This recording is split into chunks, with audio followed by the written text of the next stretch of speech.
Hello, this is Di's Readings and Chats. Thank you for joining me. Today, I will be reading a Bluey Australian story called Typewriter.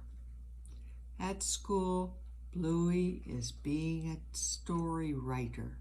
Chloe comes to tell her that it's time for a story with Calypso. Everyone sits up straight to listen. Snickers tries and tries and tries, but whoops, Snickers falls over. Calypso begins. There once was an old dog who had sat on a chest by the side of the road for all his life, begging for treats. One day a gnome came by and said to the old dog, "Have you tried opening that chest you sit on to see what's inside?" "No, of course not. There's nothing inside," said the old dog. "It's empty." "Can I sit next to you, Coco?" says Winton. He sits right up close to her. Winton is a space invader. The gnome insisted that the old dog open the chest, and when he did, he discovered that it was full of treats. Bluey doesn't think the story makes sense, so she decides to write a new one with a better ending.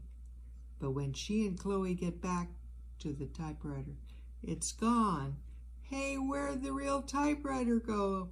exclaimed Bluey. "I'll go ask Calypso," says Bluey. "I can't be a story writer without a real typewriter." On her way to find Calypso, Bluey sees Snickers. He looks sad. "Hey, Snickers, what's wrong?" "Everyone else has learned to sit except me," explained Snickers. "Hey, but you're a sausage dog," says Bluey. "It's going to take you longer because you're longer." "I hate being a sausage dog," Snicker moans. Bluey suggests that Snickers come to find Calypso to see if she can help them both. On the way, they bump into Winton. He looks sad too. "Hey, Winton, what's wrong?" "Everyone keeps running away from me," says Winton. "Why don't you come to see Calypso with us?" asks Bluey. "Maybe she can help." "Okay," says Winton. "I'll follow you." The three friends head off until they are stopped by the mean-looking terriers. They are playing a game. "Hey, we're shooting bows and arrows at you," the terriers say when Bluey, Snickers, and Winton don't fall over. "Not real ones," says Snickers. "Please, can you pretend that they're pretend real?" asks the terriers. "Okay," Bluey says. She yells at Snickers and Winton, "Arrows, get down!" They race away from the pretend real arrows.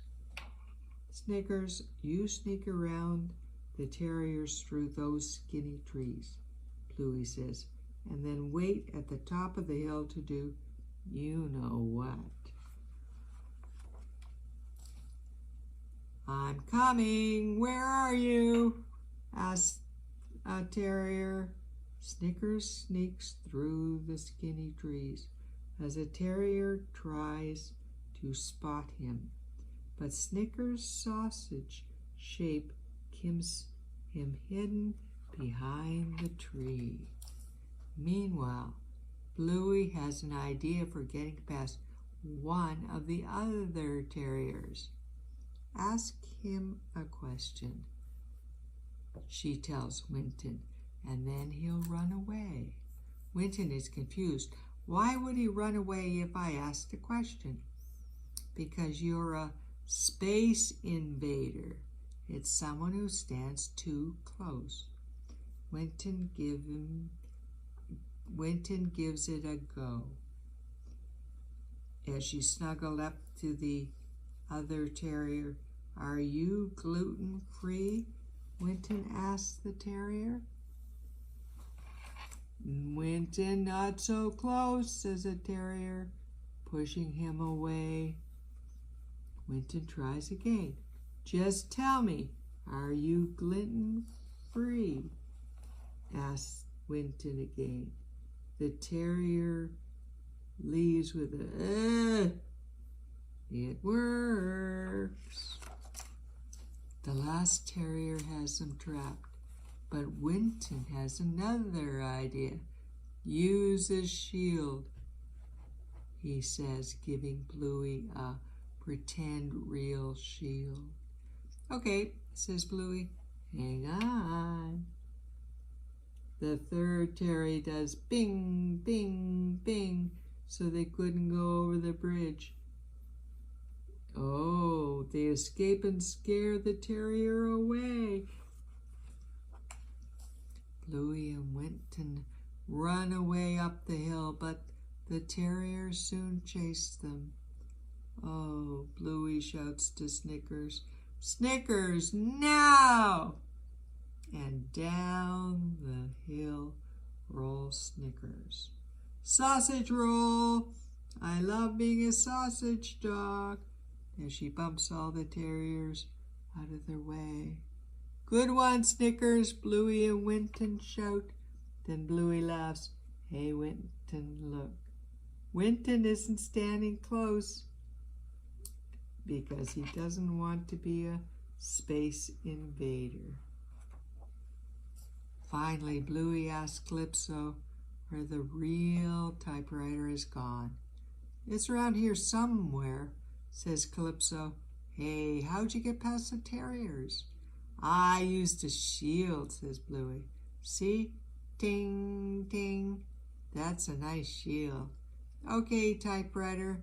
Where is it? Calypso smiles. What if I asked you to show me a typewriter? Bluey shows Calypso a pretend real typewriter, just like she used the pretend real shield to escape the terriers.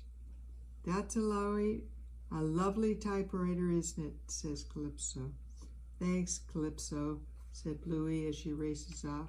I'm going to write my story now. It is a lovely typewriter, and Bluey will always have it with her. And that ends the Bluey story called Typewriter. Before I say goodbye to you today, I want to sing you Barney the Dinosaur's song. I love you, you love me, we're one happy family, with a great big hug and a kiss from me to you. Won't you say you love me too? So, until we chat again, take care and God bless you and our world.